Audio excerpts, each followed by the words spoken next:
m'appelle Ethalie Lionfeld, j'habite à Bruxelles depuis 8 ans et je suis artiste, vidéaste et plasticienne.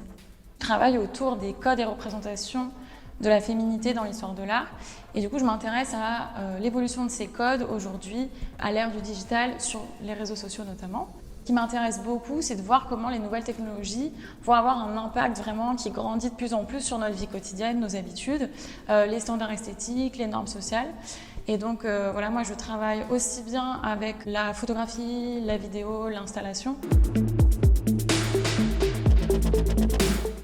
J'étais à la Cambre en art visuel et d'espace, j'avais un master là-bas.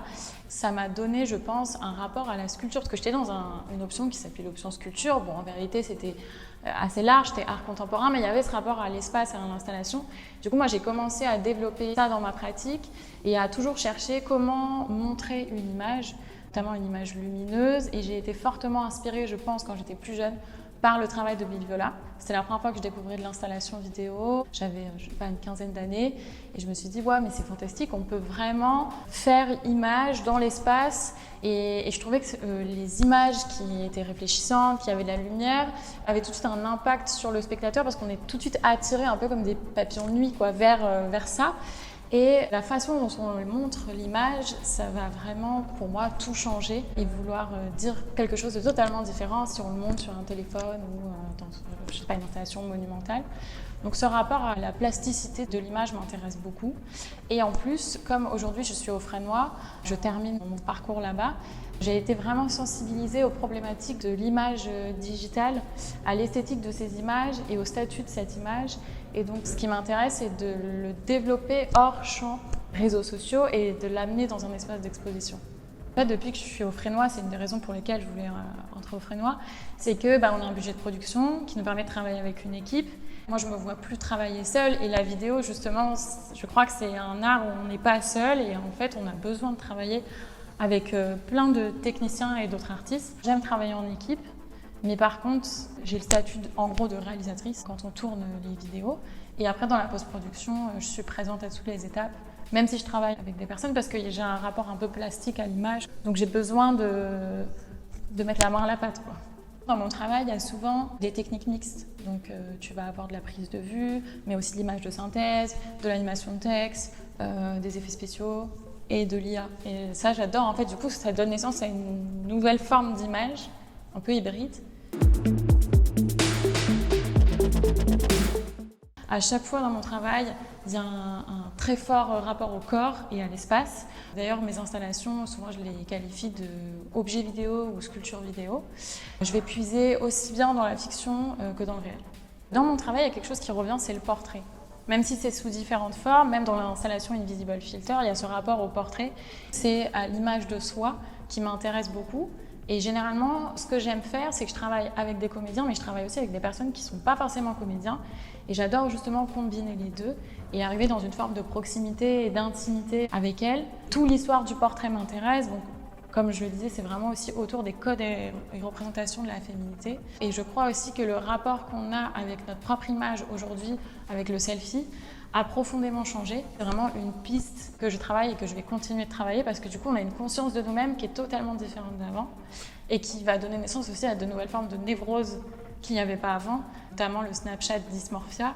C'est donc cette névrose face à une image de nous-mêmes qui est filtrée, qui est suresthétisée avec des filtres, par exemple numériques. Ça donne cette pathologie de vouloir ressembler absolument à ce double complètement transformé et d'aller chez le chirurgien esthétique avec cette image de soi filtrée comme modèle.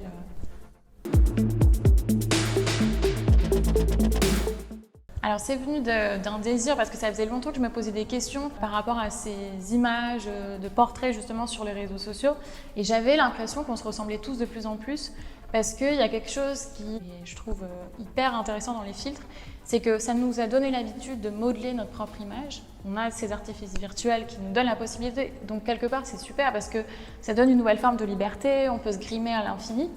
Mais en faire usage, ça revient aussi à se conformer à ces nouveaux standards esthétiques qui sont donnés par ces filtres. Et en fait, je me disais, mais c'est fou, on a tous de plus en plus la même tête avec les filtres. Quel que soit notre âge, quelle que soit notre origine, on a de plus en plus le même nez, les mêmes yeux, la même bouche. Et il y a une histoire qui est vraiment l'histoire source de l'installation. C'était une streameuse sur une plateforme de streaming chinoise qui s'appelait Tiao Billuo, qui avait beaucoup de personnes qui la suivaient. C'était une super jolie jeune fille. Et en plus, dans cette communauté un peu internet, souvent c'est très masculin. Donc là, c'était une très belle jeune femme qui s'appelait la princesse Tiao Billuo, avec beaucoup d'hommes notamment qui la suivaient et qui lui faisaient des dons d'argent pendant qu'elle était en streaming, qu'elle jouait à des jeux ou qu'elle parlait avec sa communauté. Sauf qu'un jour, en plein live stream, le filtre qu'elle utilisait a craché. Et donc, c'était une femme de 58 ans qui avait pas grand-chose à voir avec l'image un peu pin-up qui était renvoyée par cette image filtrée. Et ça a créé un événement assez international, elle a été lynchée, elle a été bannie de la plateforme. Ça a été très violent.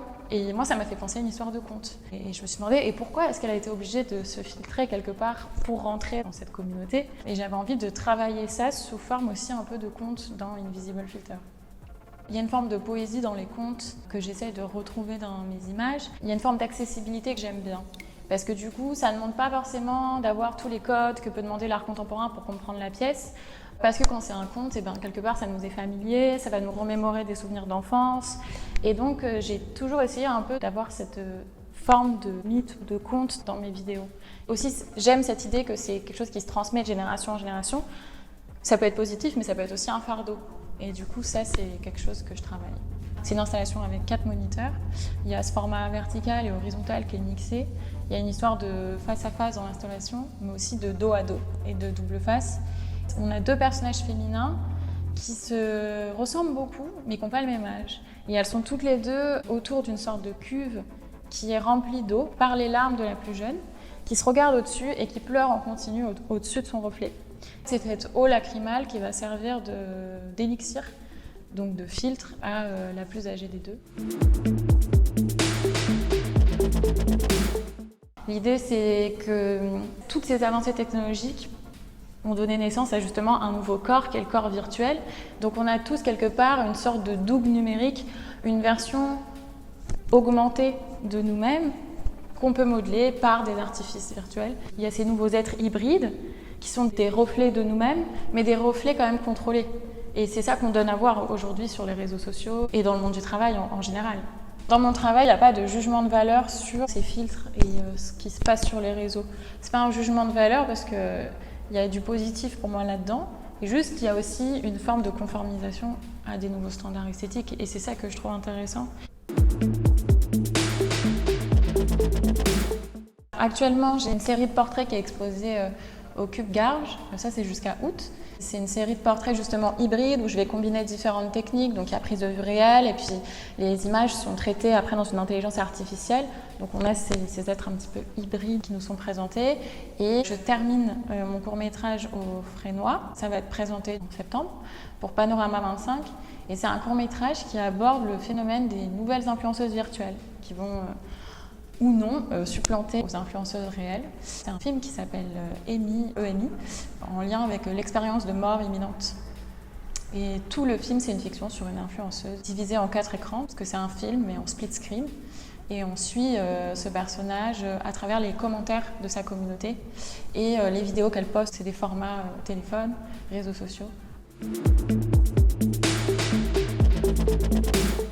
J'aimerais développer un autre projet de court-métrage, mais cette fois avec beaucoup d'acteurs et d'actrices différents. Ça sera toujours en lien avec l'image de soi et ça sera en lien avec le selfie. En tout cas, je vais essayer de développer une forme d'écriture différente. Et à côté, j'aimerais continuer aussi mon travail de photographie autour du portrait et les objets qu'on utilise beaucoup aussi sur les réseaux sociaux qui nous sont proposés à la vente. Un côté un peu fétichiste en fait de l'image de nous-mêmes que j'aimerais prolonger dans les portraits.